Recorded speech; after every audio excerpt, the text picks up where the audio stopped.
안녕하세요. 어릴 때부터 종종 술로 사고 쳤던 30대의 남자입니다. 술 때문에 정말 큰일을 친 적이 많아서 앞으로는 정말 술이 왼수라고 생각하고 다시는 마실 생각을 안 하고 있습니다. 술을 인사불성이 될 때까지 퍼마시고 엄청난 실수를 한 적이 여러 번 있었지만 여전히 비밀로 간직하고 있는 가장 중요한 이야기를 한번 풀어볼까 합니다. 벌써 몇 년 전 일인지 기억도 가물가물한 오래전 이야기입니다. 그래도 워낙 충격적인 일이라서 아직도 생생하게 기억하고 있죠. 술 취하면 개가 된다는 게 딱 저를 위해서 생겨난 말이 아닐까 싶을 정도로 저는 술 때문에 사고를 많이 쳤습니다. 그 당시에는 이런저런 일 때문에 술 마실 자리가 워낙에 많기도 했고 먹을 때마다 중간에 끊을 줄도 모르고 끝까지 달리는 스타일이라서 오히려 취해 있는 상태가 정상이었고 안 취해 있는 상태가 어색할 정도였습니다. 지금은 그때처럼 마시는 일은 잘 없지만 요즘에도 최대한 조심하고 있습니다.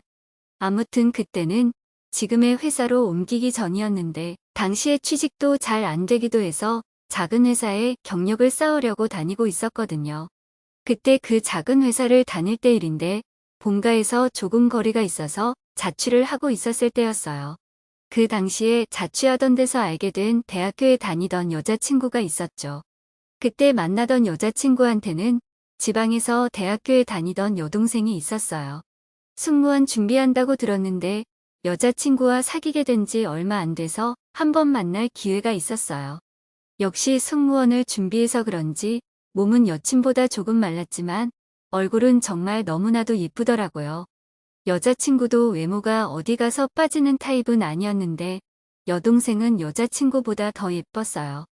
동생을 처음 봤을 때 여자친구한테 동생이 더 이쁘다고 했다가 등짝을 강하게 한 대 맞은 게 기억이 나네요. 그 정도로 미모가 뛰어난 동생이었습니다. 그래서 밤에 번화가에서 한잔하려고 그 두 명하고 같이 걸어다니면 주변 남자들이 다 부러워하듯 쳐다볼 정도였으니까요. 물론 그 시선이 저한테 오는 건 아니었고 여자친구랑 여동생에게 집중되었겠지만 아무튼 남들 눈에는 그 예쁜 여자 둘을 동시에 끼고 데리고 다니는 건 저였으니까 자랑스럽게 생각했습니다. 그 당시에 저는 방 2개의 거실이 딸린 때 큰 자취방에서 살고 있었죠. 원래는 같이 회사에 다니던 사람하고 룸메이트식으로 하고 있었는데 먼저 좋은 자리가 생겨서 나가는 바람에 혼자서 쓰고 있었습니다.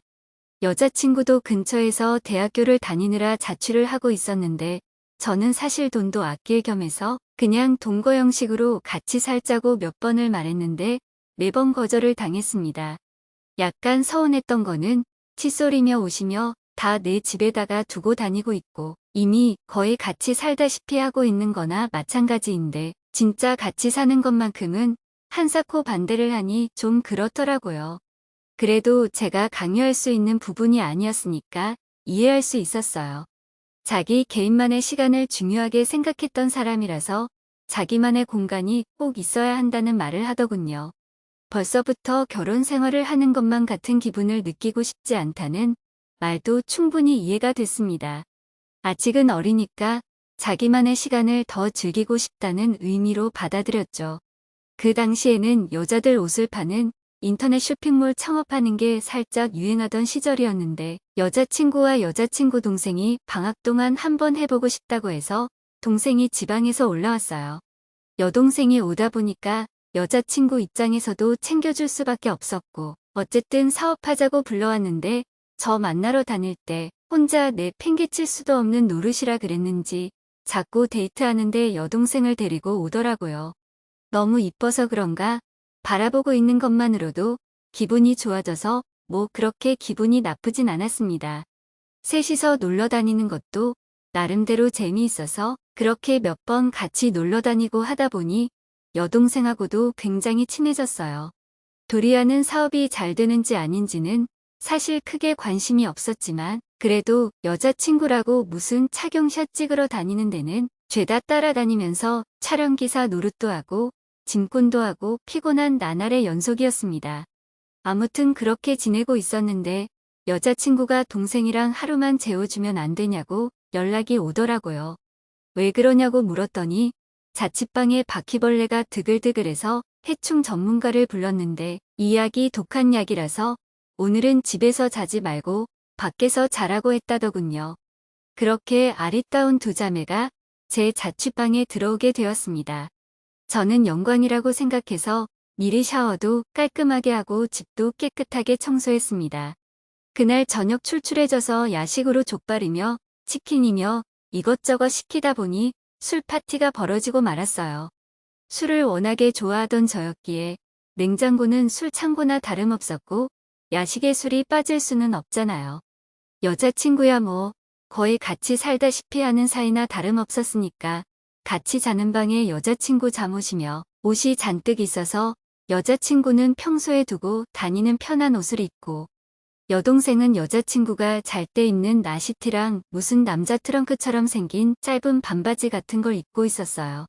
여자친구는 조금 육덕진 스타일이라 느씬한 여동생이 여자친구 옷을 입고 있으면 조금 사이즈가 큰 느낌이 확 티가 납니다. 냉장고에서 술 꺼내올 때마다 말라서 그런가 여자친구의 옷이 그렇게 헐렁한 사이즈는 아니었는데 숙일 때마다 슬쩍슬쩍 보이는 여동생의 조그만 실루엣을 보면서 침을 꿀꺽꿀꺽 삼키곤 했어요. 제가 술을 좋아해서 그런가 여자친구도 주량이 어느 정도 되는데 여동생은 그렇지 않더라고요. 그렇게 한 2시간쯤 마시다가 여동생은 술에 취했는지 얼굴이 빨갛게 돼서는 정말 예쁘더군요. 저렇게 예쁜 미모에 잘 취하기까지 하다니 정말 여러모로 좋은 여자였습니다. 그러고는 먼저 자러 간다고 방으로 들어가더군요. 잘 자라고 보내주고 저는 여자친구랑 술을 계속 부어라 마셔라 하면서 즐거운 시간을 보냈습니다. 그렇게 몇 시간을 더 마셨는지는 모르겠는데 정신을 차리니까 제가 소파에서 자고 있더라고요. 자다가 밤 공기가 너무 추워서 잠에서 깼어요. 그래서 어둠 속에서 손을 더듬으면서 방으로 들어가 침대 안으로 들어갔습니다. 여자친구가 이미 누워서 자고 있더라고요. 추워 죽겠는데 소파에서 잠든 저를 깨우지 않고 내버려뒀다는 생각에 괘씸해서 뒤에서 여자친구를 끌어안았습니다. 여자친구의 동생이 한 지붕 아래에 있다는 묘한 흥분감의 어둠정 속에서 자는 여자친구를 깨우지도 않은 채 애정 표현을 시작했어요. 술이 많이 취했는지 아무 미동이 없더라고요. 한참을 하는 중에 버릇처럼 그대로 나시티 안으로 손이 갔는데 저는 그만 그 자리에서 몸이 굳어버리고 말았습니다. 수백 수천 번도 더 만져봐서 너무 잘 알고 있습니다. 내 손 안에 그 촉감을 제 몸은 기억하고 있죠.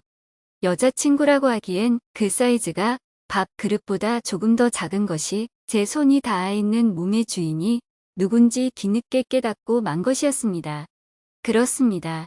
제가 그렇게 뒤에서 열심히 일을 치르고 있던 상대는 여자친구가 아니라 바로 여자친구의 여동생이었던 것이죠.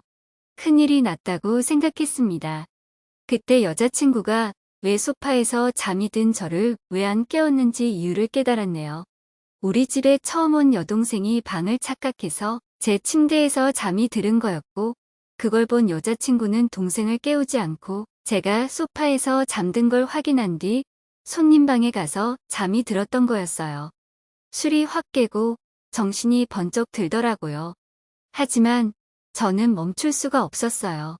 최대한 내일이라도 말할 변명거리를 만들기 위해서 간간히 귀에 대고 여자친구의 이름을 말했습니다.